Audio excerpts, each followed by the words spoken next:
Evangelho segundo escreveu Lucas, capítulo de número 8, versículo 22 a seguir, diz assim: E aconteceu que num daqueles dias, entrou num barco com seus discípulos e disse-lhes: Passemos para outra banda do lago.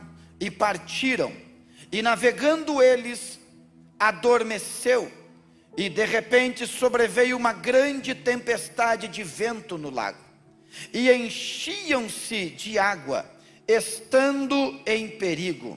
E chegando-se a ele, o despertaram, dizendo: Mestre, mestre, perecemos. E ele, levantando-se, repreendeu o vento e a fúria da água, e cessaram, e fez-se grande bonança. E disse-lhes: Onde está a vossa fé? E eles, temendo e maravilharam-se, dizendo uns aos outros: Quem é este, que até os ventos e a água manda e lhe obedecem? E navegando para a terra dos Gadarenos, que está de fronte da Galileia, e quando desceu para a terra, quem quer ouvir a voz de Deus, diga amém. Nós sabemos que Jesus é o verbo vivo. Quando o apóstolo João vai escrever o evangelho, ele diz que Jesus andou entre nós, cheio de graça e de verdade. Quando você lê Lucas capítulo de número 8, você vai perceber que o capítulo ele já começa dizendo que Jesus andava pregando o evangelho de cidade em cidade. Quando o texto começa a dizer que Jesus andava, o texto quer dizer que a palavra viva estava em movimento. Se você ler todo o capítulo de número 8, e é um dos capítulos do livro sobre missões que escrevi, eu declaro que quando a palavra de Deus está em movimento, os milagres acontecem. No capítulo de número 8, enquanto Jesus está andando, ele apazigua a tempestade, ele liberta o endemoniado, ele ressuscita a filha de Jairo, ele cura a mulher do fluxo de sangue. Significa dizer que a palavra, quando ela está estagnada, ela não produz milagre, mas quando os crentes se atrevem a levar a palavra de Deus, não há nada impossível para aqueles que recebem a pregação de bom grado. Agora o que me chama a atenção é que nesta peregrinação, Jesus não caminha sozinho, ele sempre está lançando convite. E o versículo que eu li, ou os versículos que nós lemos, diz que Jesus lança um desafio para seus discípulos. Ele diz no versículo de número 22, passemos para outra banda do lago. Logo no versículo de número 27, diz que eles chegaram do outro lado e colocaram a planta dos pés sobre a terra. O que o Senhor quer nos ensinar é que a vida espiritual ela é feita de desafios. Jesus gosta de lançar desafios espirituais para nós. É por isso que há uma frase interessante atribuída a Cristóvão Colombo, e ele diz assim: aquele que tem medo de deixar a margem, não conquistará nenhuma ilha sequer. Geralmente nós ficamos apegados no lugar onde nossos pés têm o domínio, onde nós sentimos o equilíbrio, mas Jesus lança o desafio dizendo: deixe a margem, deixe o ambiente onde vocês têm o controle, e venham comigo que eu quero dar uma experiência maior para vocês. Eu sei que eu estou pregando dirigido pelo Espírito Santo, tanto aqui dentro do templo, quanto nos anexos. Deus vai falar, o Espírito Santo vai nos envolver, e ao terminar esta festividade, você estará mais fortalecida que nunca para continuar a caminhada. Jesus lança o desafio. O desafio é feito, o desafio se constitui na ideia: deixa o domínio nas minhas mãos. Alguém entrou nesta reunião hoje e não está entendendo por que as coisas estão acontecendo. É porque Ezequiel capítulo 47, quando o texto bíblico vai falar que Ezequiel entra no rio, o texto só vai dizer que quando seus pés não alcançam mais no fundo, é que ele recebe visões de Deus. Enquanto seus pés estão tocando no fundo do lago ou do rio, ele não consegue ver o que Deus tem para ele. Mas quando o texto diz assim, e já eram águas que deveriam passar a nado, o que ele quis dizer? Os meus pés não tocam mais no fundo. Então a Bíblia diz que ele teve visões de Deus. Alguém entrou a esta reunião questionando a Deus: por que eu perdi o domínio da situação? Porque eu sirvo a Deus, mas parece que os meus pés não estão mais no meu território. É porque Deus decidiu lhe dar as maiores experiências da sua vida. Te prepare, porque antes você conhecia o Senhor só de ouvir, mas agora os teus olhos vão contemplar o agir de Deus na sua vida. Agora, o texto é conhecidíssimo, mas tem lições poderosas aqui. A primeira é o convite desafiador: passemos para o outro lado. Perceba a expressão passemos. Ele está dizendo: eu não desafio vocês para irem sozinhos, eu estarei com vocês no barco, eu estarei com vocês no meio desta jornada. Vocês não vão navegar a sós, eu estarei com vocês no meio da jornada. Alguém já pegou esta palavra? O Senhor não disse passe, o Senhor não disse vai de uma vez, Ele diz passemos, porque eu estou contigo, minha presença te acompanha. Mas pastor, eu não consigo sentir a presença. Aprenda, em relação à nossa fé, tem coisas para sentir, tem coisas para saber, e tem coisas para crer. Tem coisas para sentir, tem coisas para crer, e tem coisas para saber. Tem coisas que eu não sei, mas eu creio. Tem coisas que às vezes eu não consigo crer, mas já estou sentindo. Tem coisas que eu não sinto, mas eu estou crendo, Ele está comigo. Eu recebo esta palavra, e quem quer pega. Eu estarei convosco todos os dias, oh glória. Só que o texto diz que eles obedecem à voz de Jesus, e a Bíblia vai dizer que eles agora empreendem a vida para navegar deste lago. Este lago representa a nossa vida, que às vezes nos traz situações difíceis, e o texto vai dizer aqui, no versículo de número 23, que Jesus dorme, propositalmente eu creio, e então a tradução diz, e sobreveio uma grande tempestade. Outra tradução diz assim, e de repente veio a tempestade.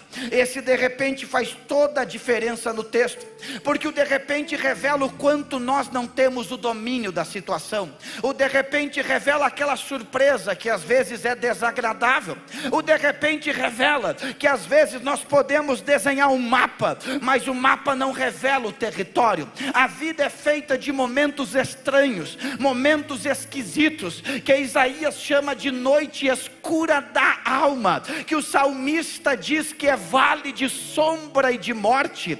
Às vezes o de repente chega quando a senhora se aproxima do espelho e percebe uma mancha estranha, e daqui um pouco vai ao médico e a senhora é diagnosticada com uma enfermidade, câncer de pele.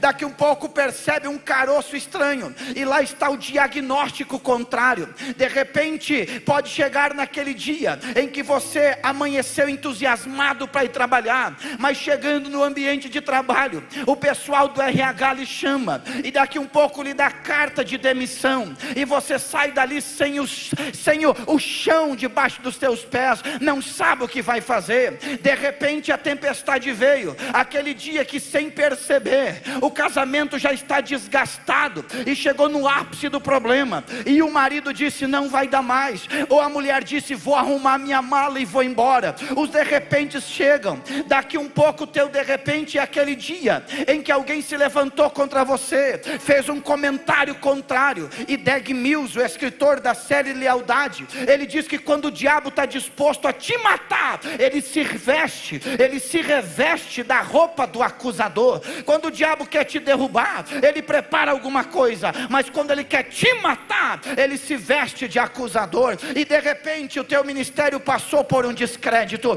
mas hoje, dirigido pelo Espírito Santo, dirigido pela graça de Deus, eu vim dizer que esta tempestade não vai te matar. Esta tempestade não vai lhe destruir.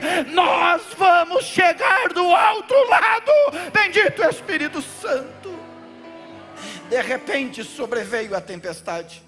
Só que o texto que eu li, no versículo 23, diz que eles estavam se enchendo de água.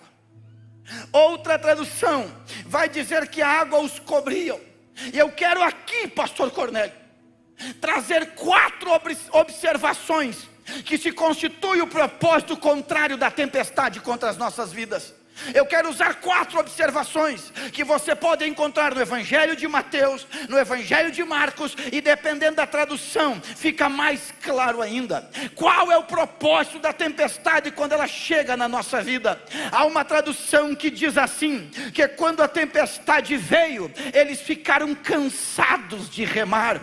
O primeiro propósito contrário de uma tempestade é que ela quer produzir cansaço na gente. Esta palavra, meus irmãos, por mais repetitiva que seja, eu vejo no rosto de alguns fiéis que o cansaço já chegou. O cansaço não se dá pela atividade da igreja, porque você pode tirar 10 dias de férias, vai voltar, o cansaço ainda está. É porque a tempestade se levantou, a luta se levantou, a batalha se posicionou contra você, e você diz: não dá mais. Tem gente aqui que de tanto remar já sentiu cãibra nos braços e disse: não vai dar mais, eu não vou aguentar, este aqui é o meu último congresso, porque eu vim adorar a Deus, mas a minha casa tem um redemoinho, na minha casa tem uma tempestade. O de repente chegou lá, e junto com o de repente o diabo na espreita, dizendo: vou esperar ela se cansar, vou esperar ele se cansar, e na hora que ele estiver cansado, eu vou chegar para destruir.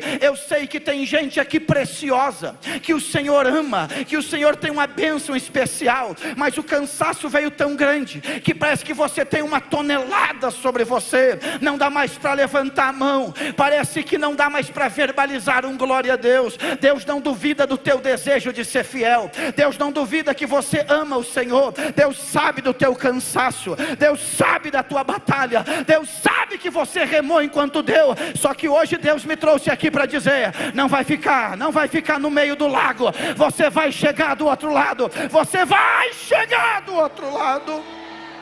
Cansaço espiritual, fadiga espiritual. Se vocês lerem Malaquias capítulo 1 e versículo de número 13, o Senhor se dirige aos obreiros daquela época, e o Senhor diz para eles que Deus tinha algo contra eles, porque da boca deles só saía uma expressão. Qual é? Que cansaço, que canseira. Eles se encontravam e um perguntava: como é que tu estás? E eles diziam: estou cansado.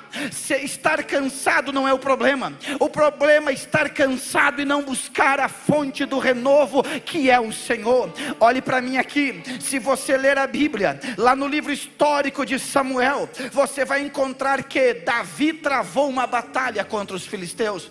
Davi, na batalha contra os filisteus, a batalha se estendeu, a batalha foi ferrenha. Aí diz o texto, olha o que diz o texto lá de Samuel capítulo 25, que Davi cansou da batalha.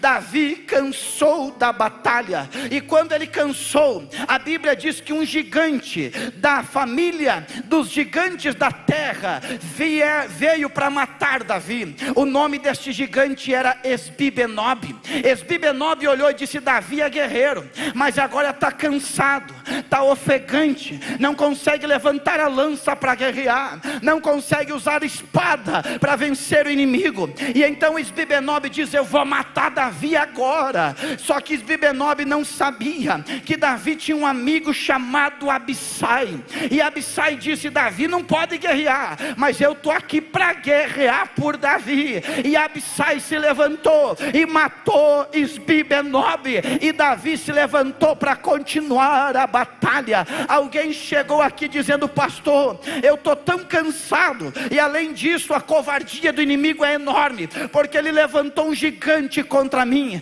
Eu quero que você entenda, hoje não é o pastor Marciano, não é o pastor Neto, hoje é o Espírito Santo que vai pegar você. O diabo não vai lhe derrubar, o diabo não vai lhe parar. Eu recebo graça para dizer: tu vai sair daqui fortalecida, animada. Prepare-te para caminhar na autoridade do Espírito de Deus. Oh glória, oh glória. Levante as mãos aos céus, oh glória. Oh ramanchore gedele manchore menega. O Senhor está renovando alguém agora. O Senhor está fortalecendo alguém agora. Isto vai liberando esse glória a Deus. Você vai voltar animada para casa. Alguém vai perguntar o que aconteceu. Tu vai dizer: Deus derrubou o gigante e renovou a minha alma. Deus derrubou o gigante e renovou a minha alma. Oh glória. Oh Jeremandaragas. Aleluia, aleluia, aleluia. Aleluia. A Bíblia diz em Samuel que quando Davi vai para a batalha e ele retorna para Ziclag, os inimigos haviam invadido toda Ziclag, haviam queimado a cidade e levado as mulheres e as crianças prisioneiros. Aí diz a Bíblia que todo o povo se desesperou. Porém, Davi se fortaleceu e se animou no Senhor seu Deus. Há um porém sobre você, há um porém sobre você. 1000 cairão ao teu lado, 10.000 à tua direita, mas você não vai ser atingido. Os que confiam no Senhor renovarão as suas forças, renovarão, correrão e não se fatigarão, caminharão e não se cansarão. Quem recebe esta palavra hoje, lá nos anexos, Deus está renovando alguém. Quem queria ver você estacionado, vai ter que ver você avançando. Deus vai acelerar a sua vida.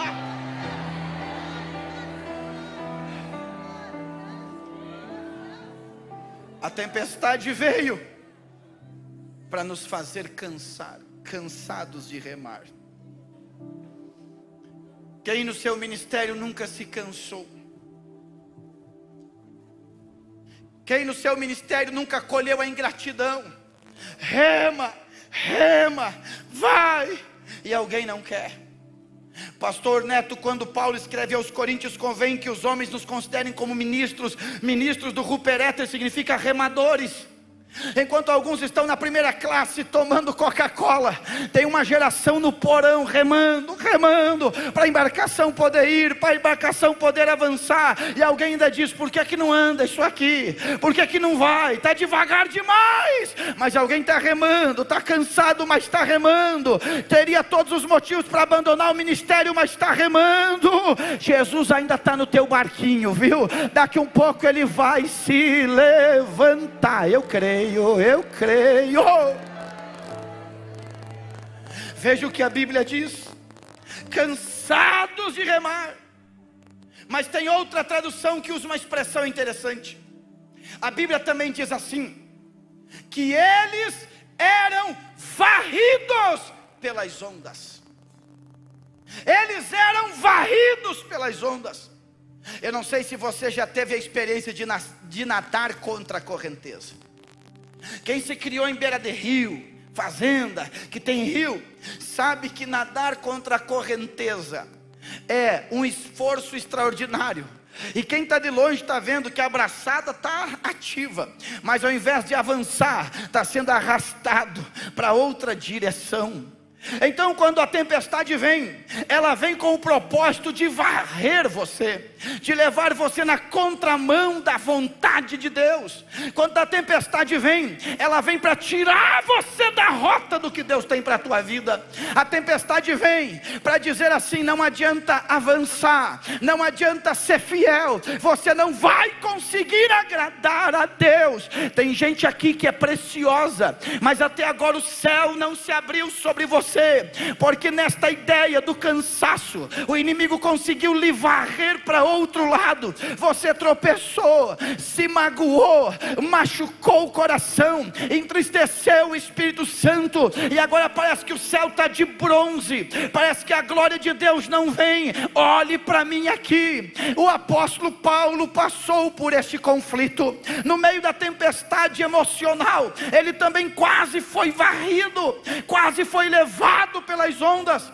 porque quando ele escreve aos Romanos capítulo 7, ele diz: o que eu quero fazer eu não consigo fazer, e o que eu não quero fazer eu continuo fazendo. E ele diz: miserável homem que eu sou, quem me livrará do corpo desta morte? O que ele está dizendo é: Deus, eu quero ser fiel. Aí ele usa essa expressão: eu amo a lei de Deus, mas vejo nos meus membros outra lei, a lei do pecado. Olhe para mim aqui, ó. Deus sabe que você quer ser fiel, Deus sabe que você quer servir a Deus, Deus sabe que você quer encontrá-lo nos ares e entrar nas mansões celestiais. Agora Deus conhece as tuas fraquezas, Deus sabe das tuas debilidades, e eu sei que o diabo já entrou lá no teu quarto, quando você tentou orar, para te acusar, para colocar na lista os teus pecados. Mas eu tenho uma notícia para lhe dizer: quando Paulo está no meio do conflito dizendo: miserável homem que eu sou,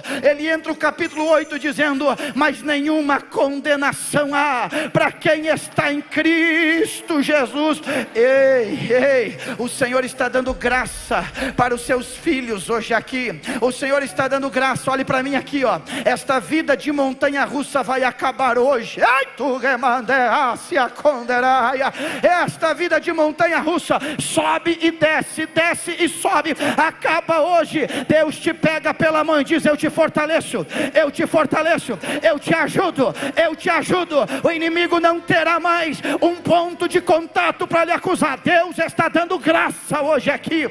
Sabe o texto que eu sonho, o texto que eu busco para viver? É Jesus, quando Judas está se aproximando lá no Getsemane. Jesus diz assim: aí vem o filho das trevas, mas ele não tem nada em mim. Aí está o mundo, mas ele não tem nada em mim. Aí está o pecado, mas ele não tem nada em mim. Levante a mão, pode levantar. Há uma graça de Deus para lhe livrar de toda a correnteza do pecado.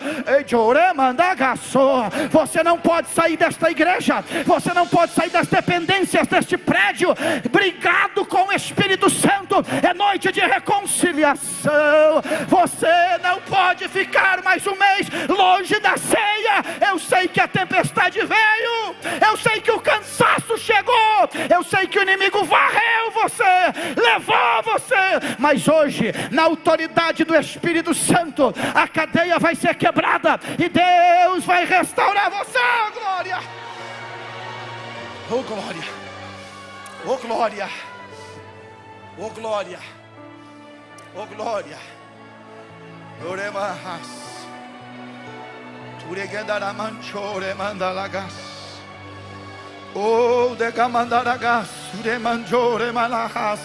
Alguém que a correnteza estava levando, o Senhor pegou pela mão, oh glória, e diz: eu te ajudo, eu te ajudo, eu te levo na direção certa, eu te levo, deixa a água rolar, eu te levo, ai, ore, kende, raso, te, kinde, ramancho, iramacanda lá atrás. Deus está renovando alguém agora, lá fora. Deus pegou alguém que estava sendo levado para o outro lado. Deus está dizendo: eu te renovo, eu te renovo, eu te renovo, eu te renovo. Lá fora, Deus vai renovar alguém na autoridade do Espírito Santo. Você não vai parar. A tempestade tentou lhe levar, mas Deus está contigo, Deus está contigo. Deixa eu ver quem recebe esta palavra.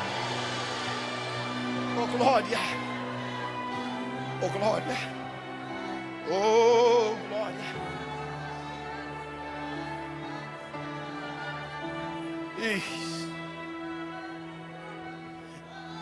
Tem outra expressão que me chama a atenção. Enquanto uma diz cansados de remar, a outra diz varridos pelas ondas. Tem uma tradução que diz assim: que eles estavam açoitados pelas ondas. Açoitados pelas ondas, açoitados pelas ondas, significa o descrédito, porque o salmista, quando falou das calúnias, quando falou dos rótulos, ele usou essa expressão: a língua mentirosa está açoitando as minhas costas. Às vezes a tempestade vem E quando nossa estrutura é abalada, porque acontece, alguém vai nos rotulando, alguém vai tentando descrever a nossa essência, e começam a dizer assim: no mínimo está passando por isso, porque pecou, porque desviou, porque entristeceu o Espírito Santo. As pessoas têm este defeito de nos rotular, de nos açoitar. Lembre-se que a Bíblia diz que o poder da vida e da morte está na língua. Lembra o que o apóstolo Paulo falou: não saia da vossa boca nenhuma palavra torpe, somente o que for para a edificação dos que te ouvem. Orei, glamanchuriguedehas. As palavras ferem, as palavras nos minimizam. Tem gente aqui preciosa, mas lançaram tanta palavra, açoitaram tanto o teu psicológico, que você diz: eu acho que não vai dar mais, não vai dar para levantar mais a cabeça, não vai mais dar para crer no meu ministério, não dá mais para avançar. Olhe para mim aqui, eu sei que às vezes as pessoas falam de nós sem motivos, e quando nós damos motivos, pior ainda. Só que a palavra do homem na terra não define a palavra do Deus dos céus. Oh, bendito Deus! Oh, glória! Oh, glória! Oh, glória a Deus. Palavras que tentam nos derrubar, que tentam nos machucar, que tentam nos parar. Eles estão aceitando o desafio de Jesus. Alguém olha aqui e diz: pastor, Jesus me desafiou para passar para o outro lado. Jesus me desafiou, eu aceitei o desafio, comecei a caminhar, mas eu descobri que tem gente me açoitando, as ondas estão me judiando, estão me machucando, parece que eu não vou conseguir. Olhe para mim aqui, ó. Fica tranquila, porque Jesus está dormindo, mas ainda está no teu barco. Jesus está deitadinho, mas ainda está no teu barco. Antes de chegar do outro lado, é Ele que vai se levantar, é Ele que vai... Alguém está recebendo aqui, porque Jesus já está se levantando para alguém. Oh glória a Deus, oh glória a Deus, oh glória a Deus. Jesus já está se levantando, e quando Jesus se levanta, meu irmão, a terra estremece, o inferno obedece. Ele é o nome que está sobre todo nome, Ele é aquele que tem poder no céu, na terra e debaixo da terra, e Ele está dizendo: aguenta mais um pouquinho, você não vai naufragar, eu vou te levar do outro lado. Oh glória! Qual açoite que lançaram sobre você lá na empresa? Qual açoite que lançaram sobre você lá no curso que você ingressou? Faz parte da tentativa da tempestade, de tentar lhe destruir, de tentar lhe parar. Quando o salmista fala sobre o comentário contrário, ele diz assim: a calúnia dói até os ossos. Não dá para cuidar, não dá para anestesiar. Ele está dizendo assim, ó, a calúnia toca a nossa estrutura. Tem gente aqui que já perdeu a estrutura. Eu sei que riram quando você passou, eu sei que zombaram de você, eu sei que até se calaram quando você se aproximou, eu sei que disseram: fique quieta porque ela está chegando agora.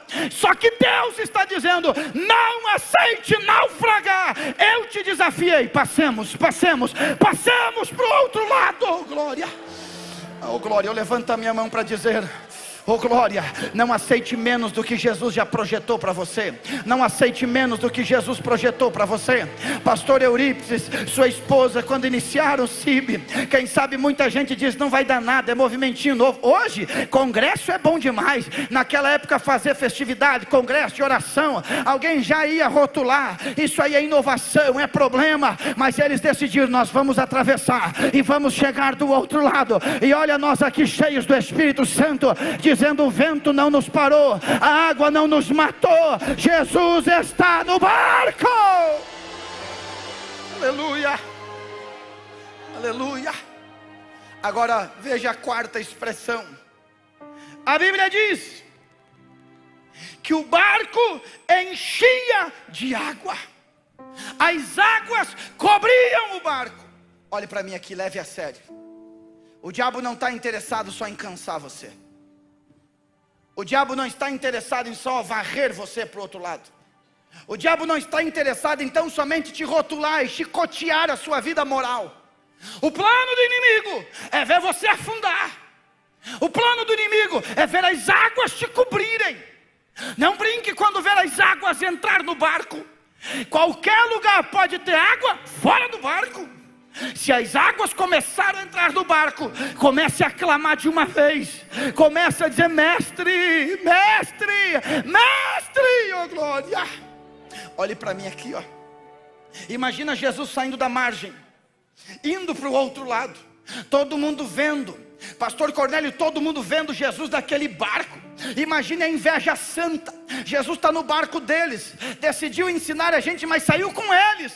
Mas daqui um pouco quem está olhando vê que Jesus está ali, mas daqui um pouco Jesus desaparece, porque ele está deitado, ele não está em pé. E quem está deitado a longa distância não é percebido, porque tem os outros discípulos juntos. Jesus está deitado e alguém está dizendo: olhe bem, eles foram sozinhos, não dá para ver Jesus. Eu creio que o diabo pensou: vou matar eles agora, porque o dono deles ele está dormindo. Olhe para mim, alguém olhou para você nesta nova empreitada da vida, nesta nova tentativa, e disse: do que adianta deixar esta margem? Aqui tinha tudo, aqui tinha segurança, aqui ele tinha estabilidade. Agora diz que Jesus está com ele, mas estou olhando no barco e Jesus não está mais com ele. Alguém já disse assim para você: você não tem mais a presença de Deus, você não tem mais a graça de Deus. Só que daqui um pouco eles começam a clamar e dizer: Jesus, não te dá que pereçamos. O que eles estão dizendo é isto: Senhor, isto aí não é para nós, isso aí não depende de nós.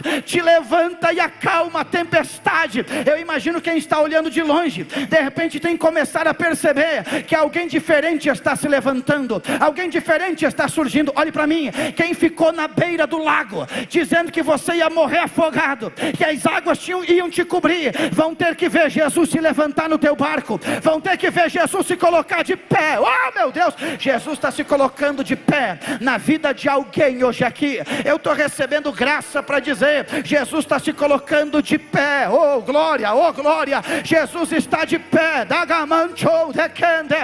Jesus está em pé, Jesus está em pé. Eu sei que alguém disse: Jesus não está mais ali, Jesus está se levantando. Te prepara, aquele parente até a distância mais de 500 quilômetros vai ter que saber que Jesus se levantou. Jesus está de pé, Jesus se levantou. Jesus, ei, ei, ei, ei, ei. Eu sei que jogaram você num canto e disseram: não vai prosperar, saiu de debaixo da nossa mão, não vai prosperar, porque nós ensinamos negócio para ele. Eu quero dizer para você: Jesus se colocou de pé no teu barco. Oh glória a Deus. Olhe para mim aqui, ó. A tempestade já está se preparando, porque a tua voz foi frágil, mas a voz de Jesus é mais poderosa do que muitas águas. Jesus está se... Ei, chorema, levante a mão de novo. Vai, vai, vai, vai, vai, vai. Jesus está se levantando, Jesus está se levantando. Alguém está recebendo a palavra, alguém está recebendo. Eita, Jesus se levantou. Glória, glória. Eita, glória. Se coloque em pé comigo agora.